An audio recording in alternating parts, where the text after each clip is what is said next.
कि हमारी पहेलियों का उत्तर देना इतना आसान भी नहीं है।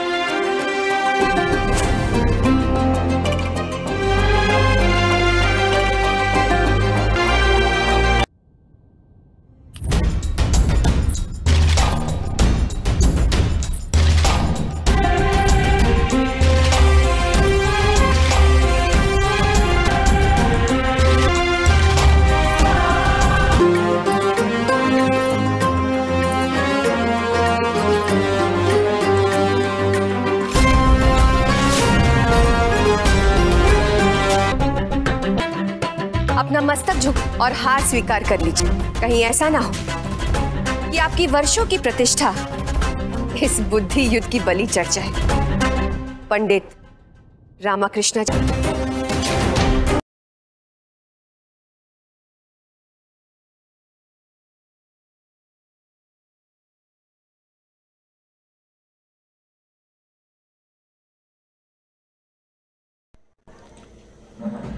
हेलो गाइस, सो कैसे हैं आप? मैं उम्मीद करती हूँ आप अच्छे होंगे।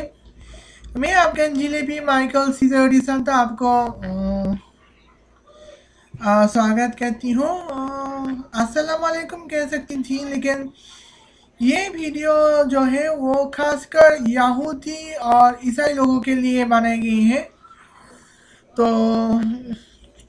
इसके लिए मैं आज मुसलमानों को एड्रेस नहीं कर पा रही, इसलिए अगर कोई मुसलमान देख रहे हो तो माफ़ी चाहती हूँ।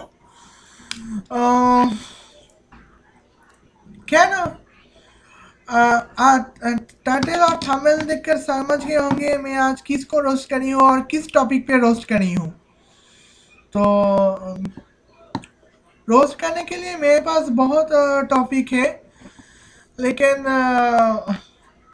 क्योंकि आज मैं 2 टॉपिक पे रोस्ट बात कर रही हूँ और उसके लिए मैं यहाँ पे जाती हूँ।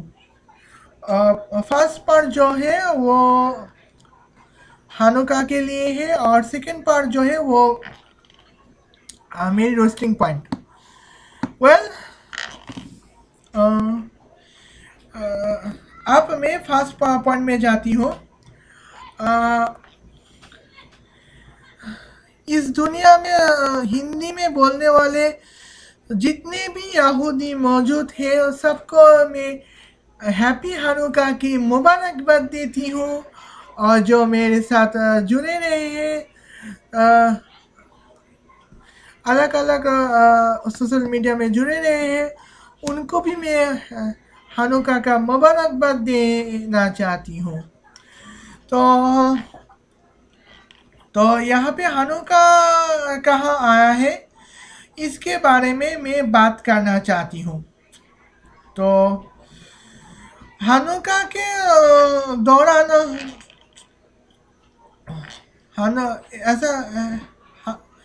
तो बात आती है इज़राइल के ज़माने में। तो यहाँ पे यहूदियों की खुदा कि जो इबादत खाना है फर्स्ट टेम्पल उसको तो तोड़ा जा रहा था, और उस टेम्पल को तोड़ने के बाद ही कुछ लोग खुश हो पाए थे। और उस एक दौर था जो सेलोजित एम्पायर के दौरान था। तो उसका जो बादशाह आयुब वो सबको कहते रहे हैं कि मैं दुनिया का सबसे इकलौता खुदा हूँ। तुम अपना खुदा को छोड़ दो और मुझे मेरा प्रस्तिश कर दो। तो इज़राइल के जो जुडिया और सामान्य के जो यहूदी लोग हैं वो भी बहुत गुस्से में थे, क्योंकि हमारा खुदा छोड़ के एक ऐसे खुदा की प्रस्तिश करनी पड़ेगी जो खुद इंसान से बढ़कर कुछ नहीं है। तो उन लोगों ने गुस्से में आकर एक रिवोल्ट किया है, और वहाँ पे सल्तनत के खिलाफ रिवेल शुरू हो गई थी। तो उस वक्त जो दानियल का जो बादशाह था, तो वो बीमार पड़ गया है और जानवर जैसे 7 साल बिताने लगे। तो उसके बाद तो उनकी सिलसिट एम्पायर जैसे तबाह हो गए थे। उसके बाद जब वापस अपना हुक्म लेकर आ पाए, तब उसे एहसास हो गया है यहूदियों का बादशाह खुदा ही असली खोता है। तो उसके बाद यहाँ पे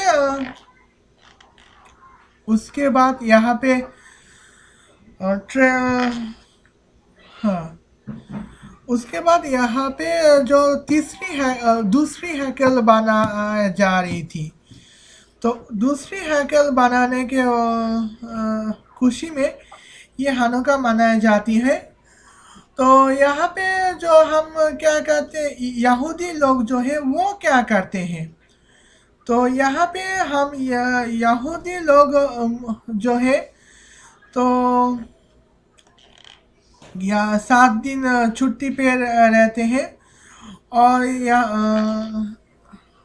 यहाँ पे इबादत करने जाते हैं। तो और हमारे यहाँ पे यहूदियों के ज़माने में एक कैंडल्स होता है और काफ़ी अच्छी खाना खिलाया जाता है। तो इसके बारे में फ़िलहाल तो बात नहीं कर पाऊँगी। मैं खुद एक बार सिनागोग में जा रही हूँ, तो मैं जानती हूँ वहाँ पे क्या हुआ है। एक राज की बात बताऊँ, मैं अपनी पेन होस्ट को भी ये नहीं बता पाई कि मैं यहूदियों का रस्म पालन करती हूँ। ठीक है, ये तो थी पूरी बातें। अब दूसरे पार्ट में जाती हूँ। उससे पहले अल्मा शेखोव की ये वीडियो देखना, आपको अच्छा लगेगा। अजान हो रहा है, मैं अभी आती हूँ।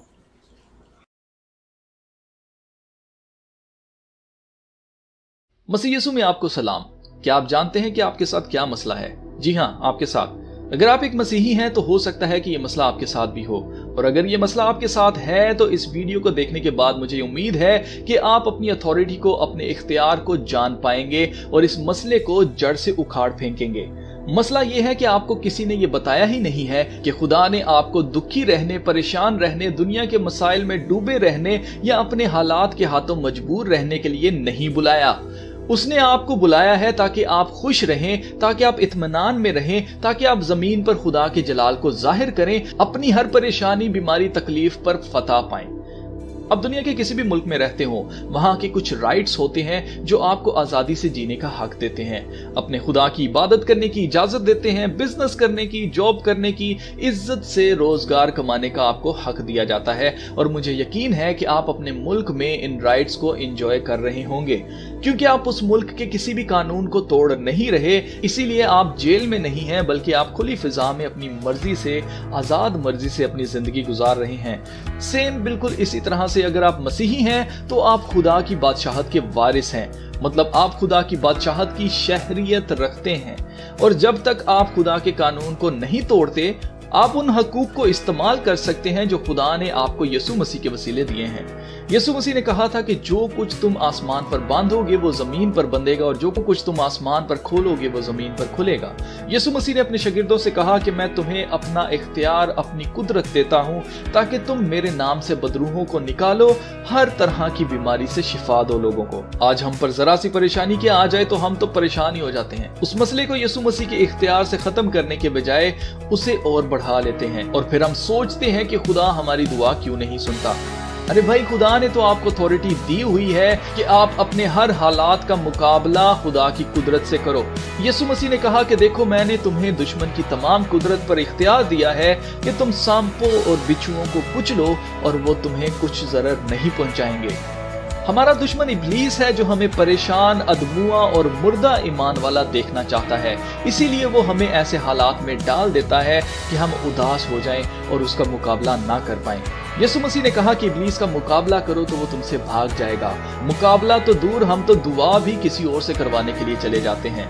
यीशु मसीह ने हमें इख्तियार इसलिए नहीं दिया कि हम अपने मसाइल लेकर दूसरों के पास जाएं, बल्कि उसने हमें इख्तियार दिया है कि हम इब्लीस का मुकाबला करें और वो हमारा पीछा छोड़कर भाग जाए। आपको दुआ में खुदा से ये नहीं कहना है कि खुदाया ये मेरा मसला है, इसको ठीक कर दे, बल्कि आपको अपने इख्तियार को इस्तेमाल करते हुए इब्लीस से और उस मसले से कहना है कि मैं तुझे यीशु मसीह के नाम से हुक्म देता हूं कि तू मेरी जिंदगी से दूर हो जा, और वो आपकी जिंदगी से दूर हो जाएगा। अब इसका ये हरगिज मतलब नहीं है कि उसके बाद फिर कभी कोई परेशानी आपको आएगी ही नहीं। यीशु मसीह ने कहा कि दुनिया में तुम मुसीबत उठाते हो, मगर याद रखो मैं दुनिया पर गालिब आया हूं। और जैसे यीशु मसीह दुनिया पर गालिब आया है, वैसे ही वो हमसे एक्सपेक्ट करता है कि हम भी दुनिया पर गालिब आएं।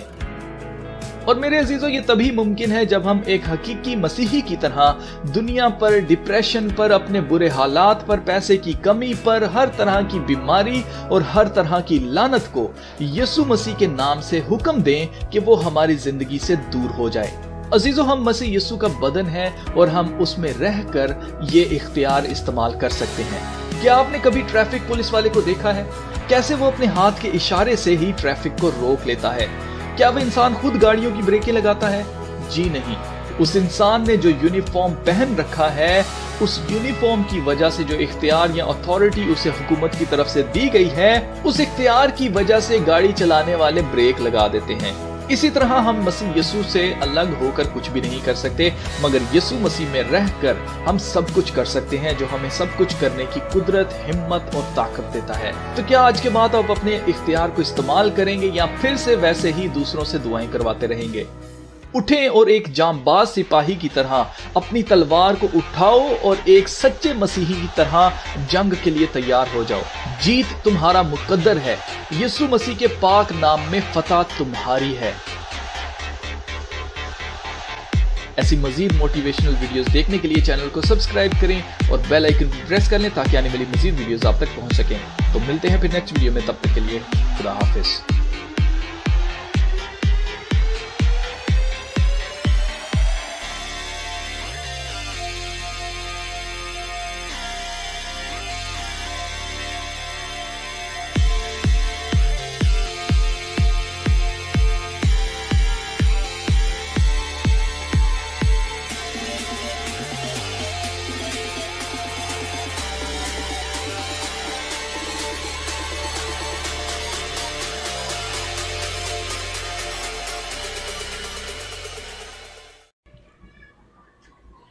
हर बार मैं वही गलतियां ना करने वाली मेरे भाई, इसलिए मैं अपने चश्मा पहन रही हूँ।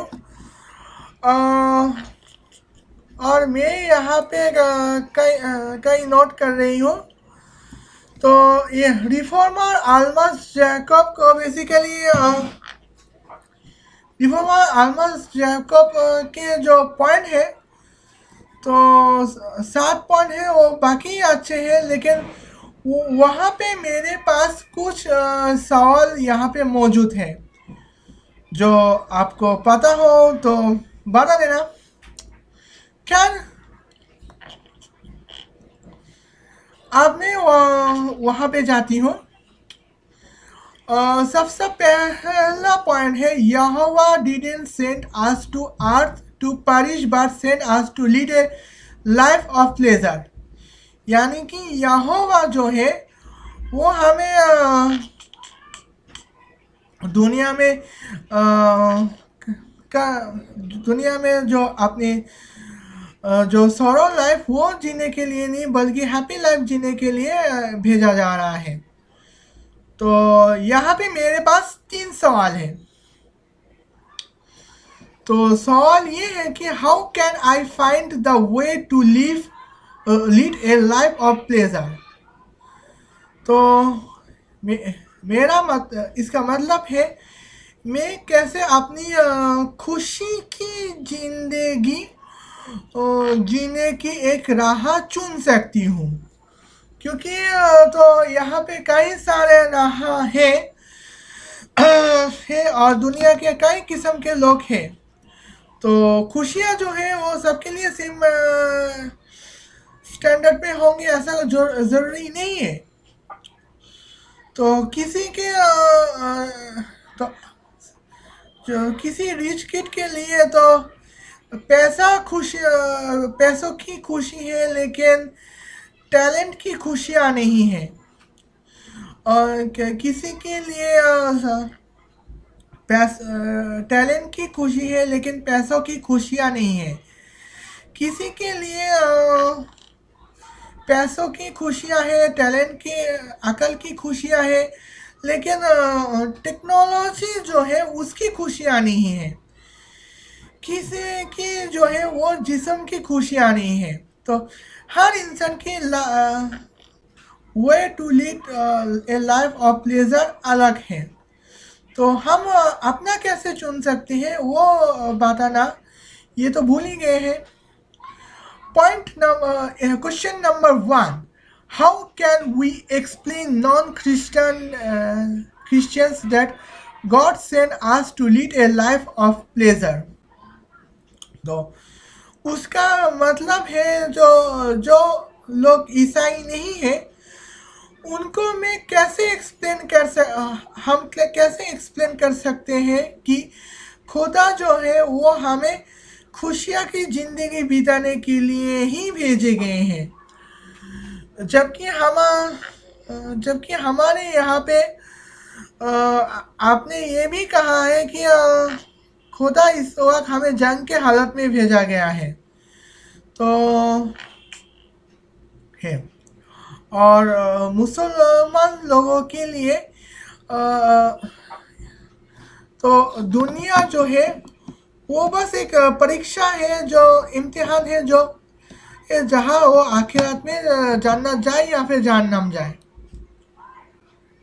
हाँ, तो इनकी बस यही खामियां है। Question number 3. Is technology not an assistant for us to lead a life of pleasure? यानी कि जो टेक्नोलॉजी हमारे पास जो मौजूद है वो क्या हमारे लाइफ ऑफ प्लेजर के खुशी की ज़िंदगी बिताने के लिए मददगार नहीं है? आपकी जो चैनल्स जो है, एक चैनल है फैक्ट ऑलमोस्ट जेकब लाइफ, वहाँ पे आपने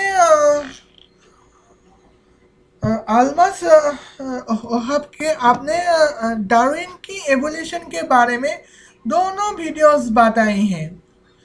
तो दोनों वीडियोस में आपने ये साबित करने की कोशिश की है इंसान बायो एवोल्यूशन के ज़रिए नहीं आया था।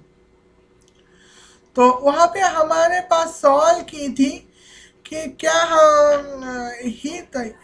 इसका जवाब अब अगर कुछ ढूंढने की कोशिश की जाए तो आपके हिसाब से पता चलता है कि डार्विन की एवोल्यूशन थ्योरीज जो है वो झूठे थे। तो अब तो यहाँ पे 315 22 9 4 19 जो वायरस है उनकी मुकाबला हम कैसे करेंगे? तो हम ईसाई लोग मानते हैं कि एवोल्यूशन थ्योरी झूठे हैं और चाइनीज लोग मानते हैं एवोल्यूशन थ्योरी सच्चे हैं। तो सवाल ये है कि साइंस के हिसाब से चाइना का जो इंसान है और अमेरिका का जो इंसान है दोनों ही होमोसेपियंस है, बस फर्क इतना ही चाइना जो है वो नास्तिक है और अमेरिकन जो है वो ज़्यादातर ईसाई हैं। तो चाइना अपनी इम्यूनिटी सिस्टम कौन से बायोटेक्नोलॉजी से बूस्ट कर पाए हैं जहां अमेरिका नाकाम रहे हैं? तो ये बायोटेक्नोलॉजी का कमाल नहीं है। तो बायोटेक्नोलॉजी का कमाल करते हो कि खोजने की कोशिश करें तो हमारी हमारी जो जेनेटिक पॉइंट्स है वहाँ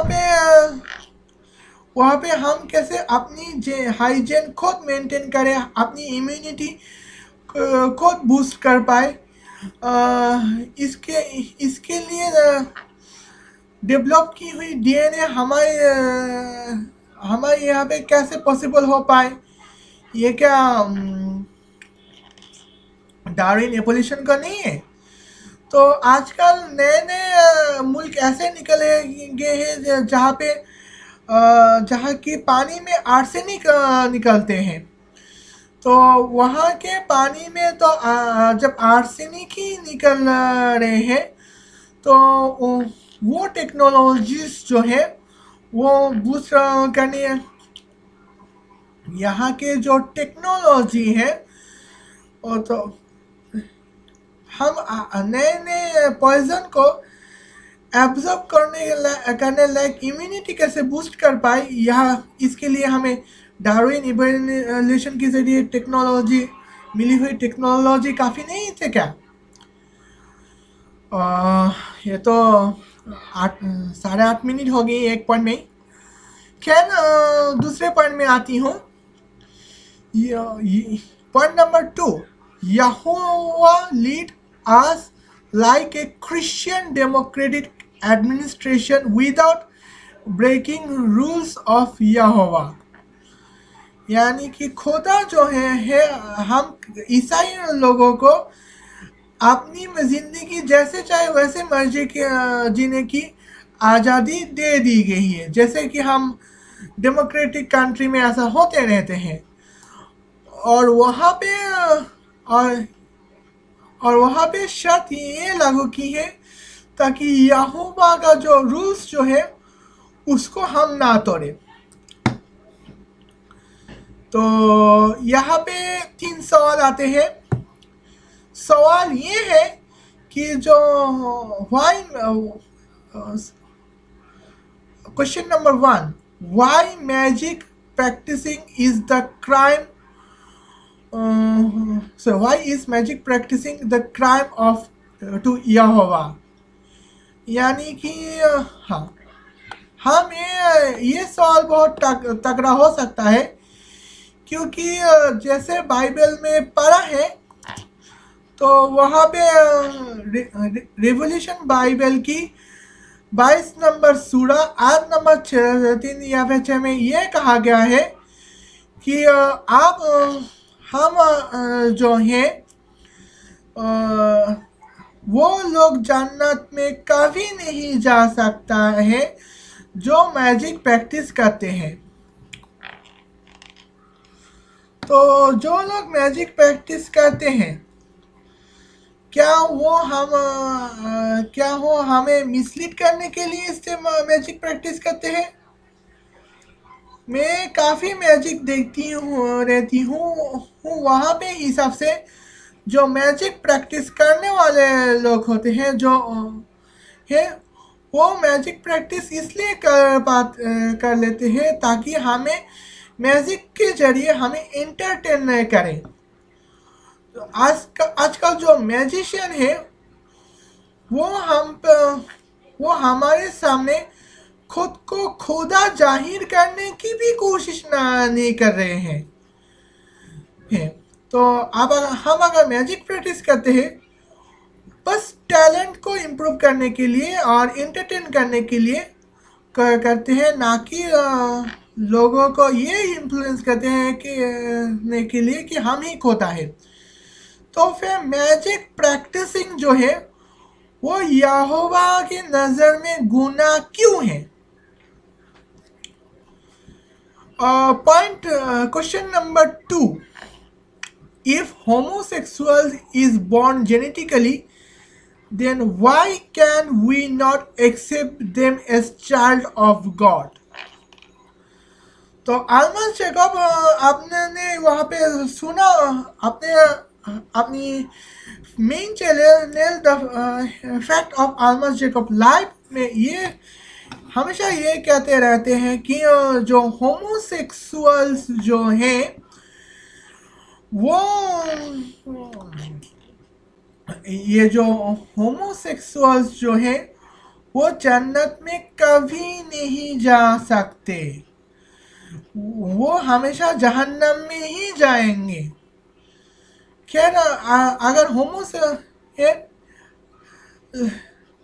मतलब हम उसे चाइल्ड ऑफ गॉड नहीं मान सकते, तो हम क्यों इसे चाइल्ड ऑफ गॉड नहीं मान सकते मेरे भाई? जबकि होमोसेक्सुअल से भी हमें काफ़ी फ़ायदा होता है। तो एक फ़ायदा जो है वो वर्ल्ड वॉर 2 में साफ दिखाई देता है। तो एक दौर था जर्मनी की एक दौर था जो जर्मन सल्तनत आगे बढ़ रही थी। तो जर्मन सल्तनत अंग्रेजों के खिलाफ काफ़ी साजिश की थी। तो उस साजिश को इनक्रिप्शन करते रहते थे। उस वक्त एलन ट्यूरिंग ही वो शख्सियत था जो अंग्रेजों का इनक्रिप्शन क्रिप्टोलॉजी था, जो ऐसे कंप्यूटर तैयार की हैं जो जर्मन की इनक्रिप्शन तोड़कर जर्मन की साजिश के बारे में काफ़ी इंफॉर्मेशन, काफ़ी जानकारी हासिल हो पाए। तो जिसके बाद जर्मन काफ़ी अंग्रेजों के सामने नहीं टिक पाए। तो यहाँ पे लेकिन एलन ट्यूरिंग बाद में जब शादी के दौर आया तो एलन ट्यूरिंग बाद में एडमिट किया कि वो होमोसेक्सुअल है, तो इसलिए फांसी की सज़ा सुना दी गई है। तो एलन ट्यूरिंग तो भाई अंग्रेजों के हर इंसान, इंग्लैंड के हर इंसानों के महफूजी के लिए ही अपना क्रिप्टोलॉजी का इस्तेमाल की थी, ताकि इंग्लैंड की जो रॉयल मिलिट्री और डिफेंस जो है वो महफूज रह सके। तो क्या हम उसे चाइल्ड ऑफ गॉड नहीं कह सकते सिर्फ वो होमोसेक्सुअल के लिए? और होमोसेक्सुअल जो है तो हम तो ये नहीं पूछ के कहेंगे थे हम हेटेरोसेक्सुअल हैं, चलिए हम होमोसेक्सुअल बनते हैं। वो जेनेटिक म्यूटेशन की वजह से हम जो है वो होमोसेक्सुअल में तब्दील हो जाते हैं, और हमें होमोसेक्सुअल के बनने के पीछे कहीं ना कहीं रीजंस हैं। हम तो खुद क्राइम ये नहीं कहते कि चलो हम अपनी मर्जी से क्राइम करें, तो क्राइम करने की भी कोई मजबूरी तो है। जो लोग मजबूरी में क्राइम करते हैं उनको भाई एक मौका मिलने का, तो एक जीने का एक मौका मिलने का हक कानून, हमारी कानून तो देता है, बस कुछ शर्त लगा के देता है।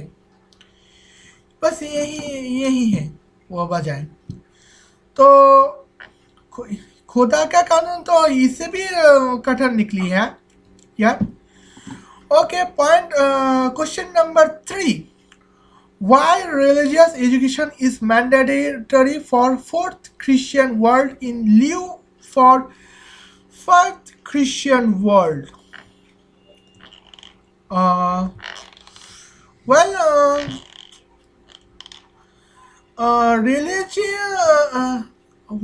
हम अगर गौर करें तो रिलीजियस एजुकेशन जो है वो इकोनॉमी की बात करें, हमारी धरती में 4 दुनिया रहते हैं।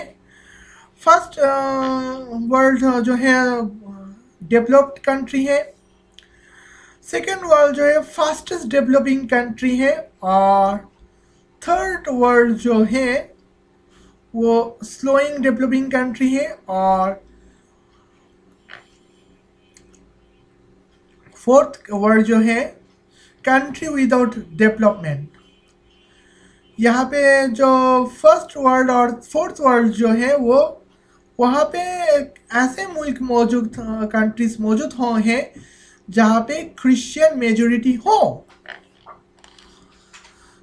तो इंग्लैंड, अमेरिका, ऑस्ट्रेलिया, कनाडा, इन मुल्कों में तो रिलीजियस एजुकेशन जो है वो मैंडेटरी नहीं है। तो एजुकेशन मैंडेटरी का मतलब ये है कि जो मैंडेटरी क्यों कह रही हूँ, सामने वाले को मुश्किल होगी। ओके, एजुकेशन कंपलसरी, वो एजुकेशन कंपलसरी ऐसा है कि हमारा वही एजुकेशन यहाँ कंपलसरी है जहाँ हम जिंदगी में आगे के भी करते रहेंगे। तो रिलीजियस एजुकेशन अगर किसी मुल्क में कंपलसरी हो तो जाहिर सी बात है वो मुल्क के ज़्यादा लोगों को पास्टर बनना है या फिर पुरोहित ठाकुर बनना है या फिर कोई मोल्ला मौलवी बनना है, या फिर अगर ना भी माने तो ज़्यादा देर तक चर्च में रहे, ज़्यादा देर तक मस्जिद में नमाज पढ़ते रहे, अपनी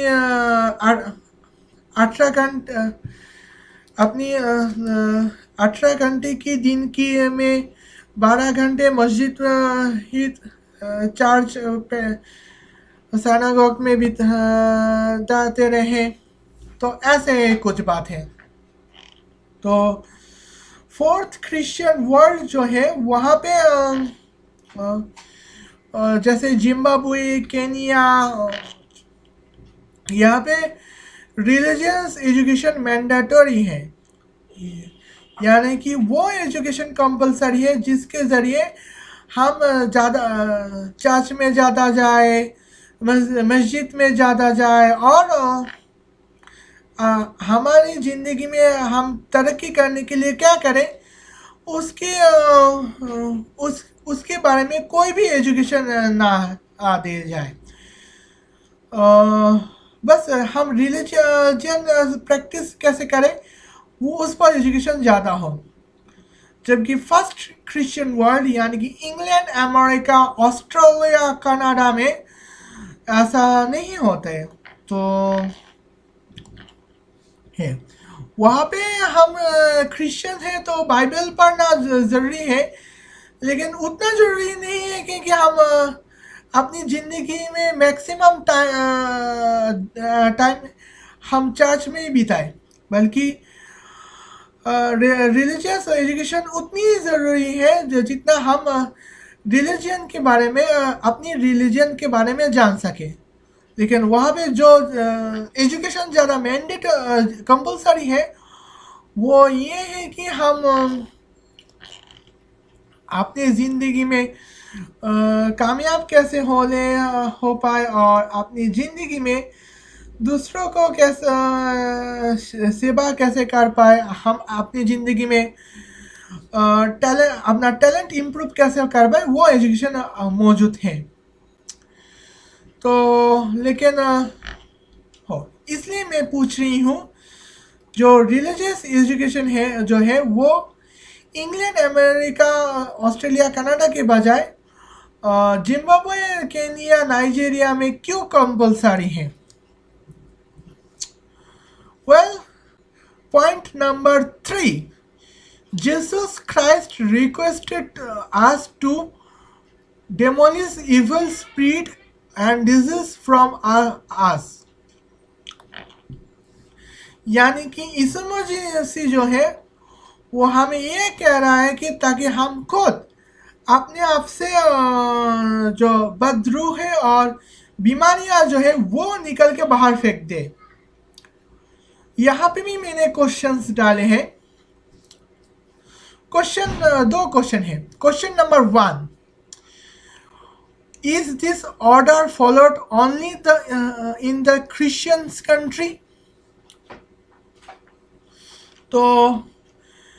ये जो ऑर्डर हमें किए रूल्स हमें पर लागू किए गए हैं वो क्या अभी सिर्फ ईसाई मुल्क में ही मौजूद फॉलो की जा रही है? तो मेरे हिसाब से तो नहीं, क्योंकि वहाँ चाइना भी अपने आप को बीमारियों की से काफ़ी हद तक छुटकारा पाने में कामयाब हो चुके हैं। और जबकि अमेरिका ऐसा नहीं कर पाए। Question number 2, how can you relate psychology with religion? क्योंकि जो साइकोलॉजी जो है वो ऐसा साइंस है जो हमारी मेंटल बिहेवियर पर डिपेंडेंट है। और यहाँ रिलीजन भी अगर कोई इविल स्पिरिट हम पर भारी हो रहा है तो इसका मतलब हम पर भारी हो रहे हैं तो ज़्यादातर क्या होता है, तो हम वही बिहेव करने लगते हैं जो रिलीजन के हिसाब से इविल स्पिरिट हमसे करवा रहा है। तो मेंटल डिसऑर्डर के हिसाब से साइकोलॉजी हमें रिलीजन की हैसियत से कैसे मदद कर पाते हैं, ये आप हमें बताइएगा। तो point number 4, Jesus Christ authorised us Jesus Christ authorized you to solve your problem with the rules of Jesus Christ। तो यीशु मसीह है हमें ऑथोराइज किया है ताकि हम यीशु मसीह के रूल्स के जरिए अपना प्रॉब्लम सॉल्व कर पाए, ना कि अपनी खुद की बनाई हुई रूल से। तो यीशु मसीह के रूल से हमें हमारा प्रॉब्लम सॉल्व हो तो हमारे लिए बहुत अच्छी बात है। लेकिन यहाँ पे कुछ 2 सवाल बनता है। Question number 1, what would we do if our problem has no relation with the rules of Jesus Christ? तो मतलब हम हमारे कुछ प्रॉब्लम्स जो ऐसे हैं जो हमारे जो यीशु मसीह के बनाए हुए रूल से साथ कभी मैच नहीं कर पाते हैं, तो वो प्रॉब्लम हम कैसे सॉल्व करें? जैसे कि 315 तुम्हें तो माता हिजाब पढ़ो उचो करे करते पारो। वेल मिसाल के तौर पर बताना चाहती हूँ कि 315 22 9 14 19 315 22 9 4 19 नाम की जो वायरस है उसको हम कैसे वो हमारी दुनिया में पेंडेमिक हो चुकी है। अमेरिका में भी 2 लाखों की मौत हो रही है और अब भी मौतों की गिनती जारी है। 7,000 की मौत कंप्लीट करने में फिलहाल बांग्लादेश और सऊदी अरब एक दूसरे से रेस कर रहे हैं और 2 लाखों को कंप्लीट करने में इस वक्त भारत और ब्राज़ील एक दूसरे से रेस में लगे रहते हैं लगे हुए हैं। तो ब्राज़ील तो एक क्रिश्चियन मुल्क, क्रिश्चियन कंट्री या फिर यानी कि ईसाई मुल्क। तो ये वायरस से हम कैसे छुटकारा पाए इसके बारे में बाइबल में कोई साफ बातें नहीं बताई गई हैं। उसके बारे में यहाँ पे हम बात करें तो हमारे लिए बेहतर ही होगा। तो वो भाई क्रिश्चियनिटीते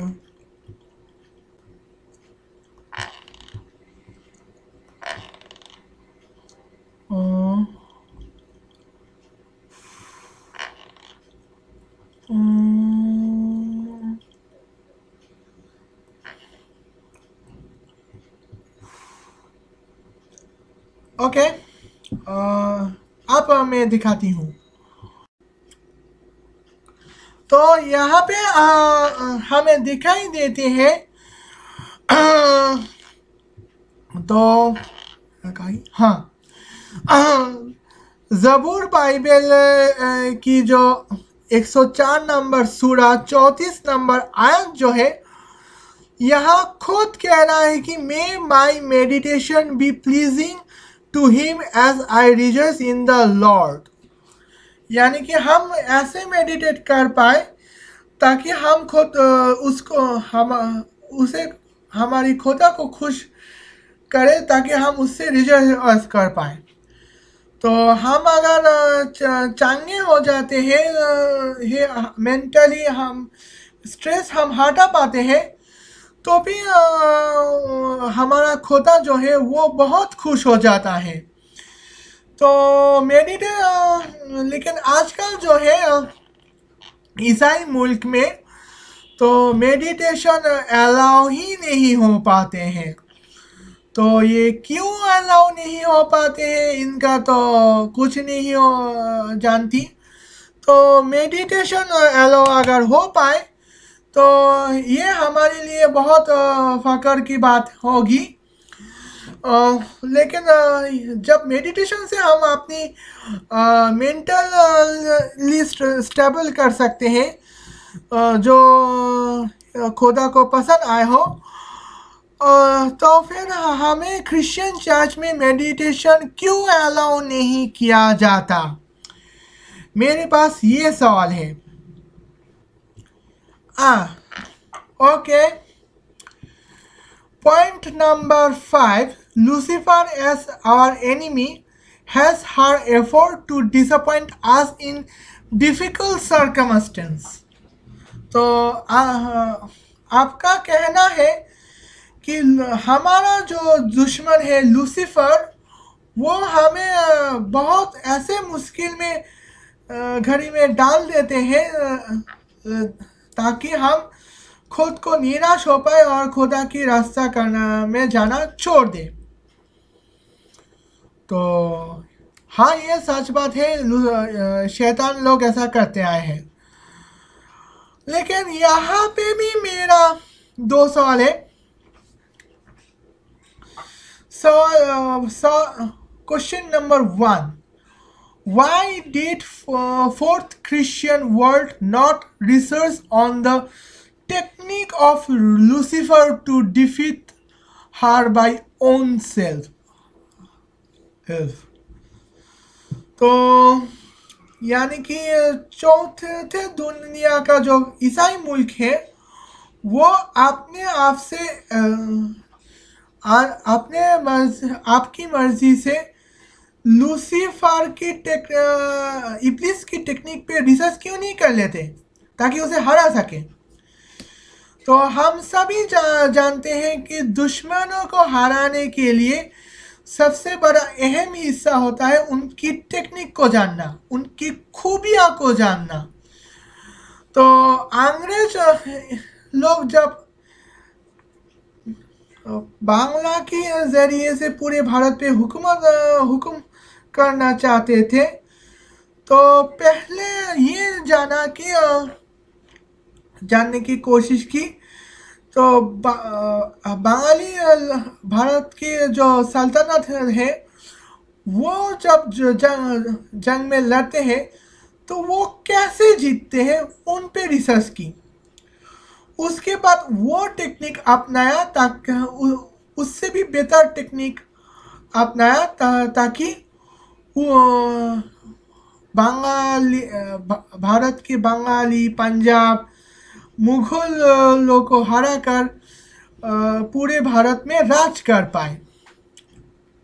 तो जिम्बाब्वे, नामीबिया के चर्चेस ऐसा क्यों नहीं करते, जबकि ऐसा रिसर्च इटली कई बार कर चुके हैं। Okay, question number 2, why did first Christian world allow non-Christians to provide Christians a life of pleasure. तो आजकल ईसाई मुल्क भी जानते हैं, दुनिया में ऐसे भी लोग मौजूद हैं जो दुनिया में ईसाई तो नहीं है, लेकिन है तो टैलेंटेड ही है। तो अपने टैलेंट से दुनिया को मदद करना चाहते हैं, दुनिया को एक अच्छी जिंदगी देना चाहते हैं। तो इसके लिए अपना पढ़ाई अपना प्रोफेशन जब ईसाई मुल्क दुनिया में जाते, ईसाई मुल्क England, America, Australia, Canada, Germany, France जैसे ईसाई मुल्क को अपना प्रोफेशन चुनते हैं, तो ईसाई मुल्क क्यों अलाउ करते थे ये लोग? क्या खुशियों का जिंदगी को प्रोवाइड करना, ईसाइयों को खुशियों का जिंदगी प्रोवाइड करने के लिए कोई ईसाई टैलेंट नहीं रहा जो बेईसाई लोगों को अलाउ किया जा रहा है? पहले अल्बर्ट आइंस्टाइन एंड उसके बाद स्टीफन हॉकिंस, पहले यहूदी अल्बर्ट आइंस्टाइन, मुस्लिम बिल गेट्स, उसके बाद नास्तिक स्टीफन हॉकिंस, उसके बाद जब ऑनलाइन में व्यापार करना चाहते हैं फिर से मुस्लिम जब बेसुस आ गए हैं। वो क्यों है मेरे भाई? वेल